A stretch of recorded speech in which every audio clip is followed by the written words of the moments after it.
So, as Jay said, we do have another exciting guest. He's an old familiar guest. He's been on a few different times and always a great show. Actually, if anyone was in our store a couple of weeks ago, we had Hiller right in the store as well, talking to customers about joint problems and aches and pains and serious damage to knees and things like that. So joining us on the phone today is Hiller Sora. Hi, Hiller.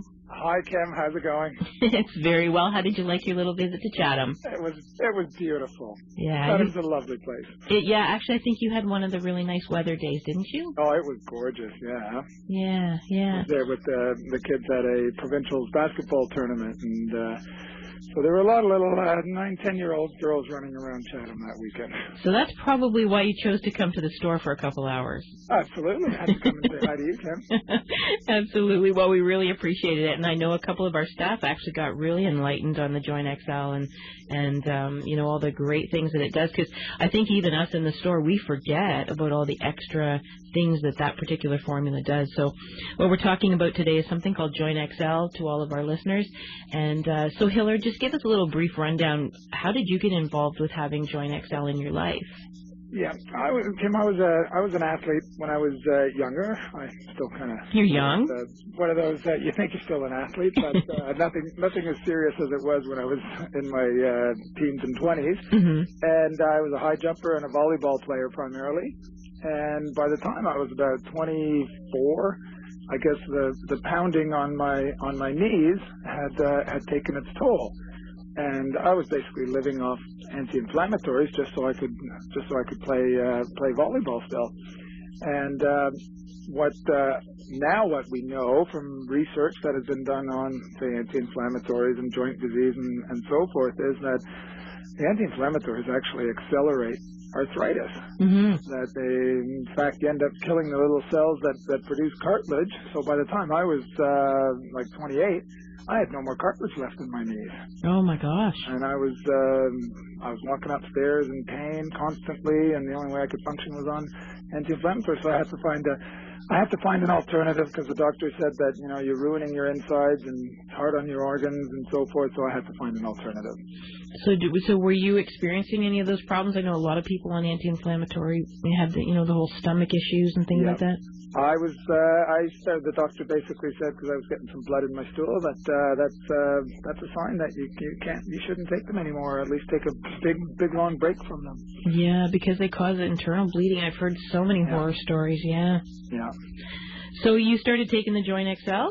Well, and then I was in Australia for a family reunion, and met this gentleman on the beach, and I used to import a Manuka honey, and I was looking for another source of that, and but this gentleman said, hey, you know what, I've actually got something better for you from New Zealand. And I said, he told me all about it, and it was just available. They were trialing it for people down there, and the results were so good. And I said, I'll give it a go. Exactly. And I brought them back, and I was a personal trainer at the time, and I started taking it myself. And within about a week, the knee stopped aching. Mm-hmm. The mobility hadn't come back yet. But then after about 5 weeks, I went up and down the stairs and went, hey, my knee's not popping and grinding anymore. That's okay. I must be cured. So I stopped taking it. And lo and behold, a couple of weeks later, I was running again, and next thing you know, my knee starts popping and grinding again. I went, hey, wait a minute, this isn't good. Mm-hmm. So I went back on it. A couple of weeks, about a week later, again, it stopped. So I'm like, okay, there's something more to this product than just coincidence. And then that's how I started really pursuing it and getting it into Canada, and it helped all my personal training clients as well. They all said their aches and pains were way less. They were able to work out more and harder when they took the Joint XL. So I was convinced. So now you got great relief with your knees, but like what other joints of the body does it help, Hiller? It basically helps every joint in the body, from shoulders, fingers, hips, spine even. People forget that your spine is actually joints. There's lots of little joints between the vertebrae. Mm-hmm. So if you've got, for instance, degenerative discs in your back, it can help with that. Because the key really with the Joint XL is it's an anti-inflammatory first, but then it actually starts working to repair the joint as well. It conditions the joint and helps rebuild the cartilage. So when people have experienced cartilage loss, like myself, I had cartilage removed when I was probably about 14 or 15. Yeah. What then? It can definitely help, because what happens is you've got little cells in your joints called chondrocytes, and those are what produce cartilage. You also do need to supply all the components of cartilage, including, and I'm sure your listeners, a lot of them are aware of glucosamine and chondroitin, which are two very, very important building blocks of cartilage, but they're just two building blocks. There's other components that are very important in building cartilage as well. And because Joint XL is a whole food supplement, it provides all those other nutrients as well, including hyaluronic acid and keratin sulfate and dermatin sulfate. Those are what keep glucosamine and chondroitin working. So yes, you can start to rebuild cartilage even if you've neglected it for a few years. So I guess any age, would there be an age that people should start taking Joint XL? No, we have people taking it from 8 years old up to 98 years old. So there really isn't any kind of age limit either way, because it is a food. It's a whole food. It's made from pure seafood, freeze-dried seafood, mussels, abalone, and marine cartilage. So it's just like eating some fresh seafood, which, you know, the doctors have been telling us for years we need to eat more seafood products to get those omega fatty acids as well.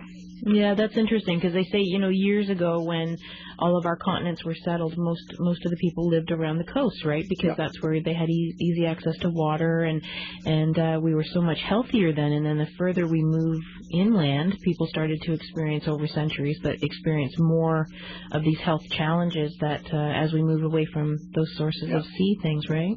Well, in fact, the way they discovered this product in New Zealand was that the coastal Maoris, the natives in New Zealand, archaeologists were studying the bones and so forth, and they discovered that the coastal natives had really healthy kind of ends of the bone, and kind of, there was thick cartilage, you could tell, whereas the inland ones had these decrepit joints, and you could see all the bone spurs or osteophytes on the bones.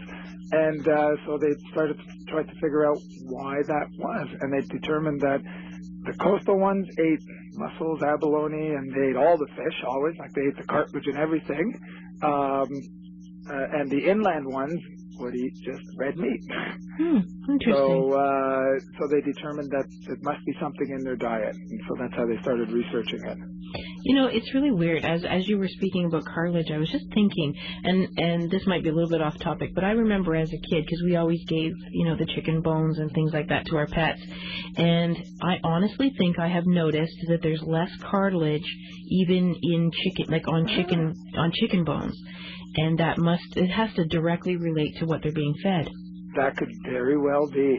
Yeah. I haven't actually thought about it myself, but, you know, now, the next chicken I eat. Isn't that weird? Definitely have a look, you know that. But, it's weird. You're right. Yeah, that cartilage bit has so many nutrients in it, but we all throw it out. Yeah, we throw it out, but I mean, like you're saying, if you don't even have the proper nutrients, your body isn't going to build cartilage enough. Yeah. So I guess it makes sense that our children should be taking something as a supplement to help support their joints, especially, like you said, if they're athletes. Absolutely. Like my kids, they play basketball, and my one daughter, she takes it consistently. Like she takes one every other day, capsule every other day. She never, ever complains about any aches or pains or anything. And the other one, the 10-year-old, she every once in a while, oh, this hurts and that hurts. And she refuses to take it. I'm like, hey, you know. Yeah. I bet you if you took one, it would be a lot less pain. Well, so, because, I mean, many times on the show we talk about kids' diets these days and how, you know, they're definitely a lot more deficient in things than even when my kids are like 21 and 26. So I know, you know, growing up, they had better diets than most of their friends. But if you just keep going generation after generation, it's getting weaker and weaker as far as, absolutely. constitution. And especially, Kim, it's the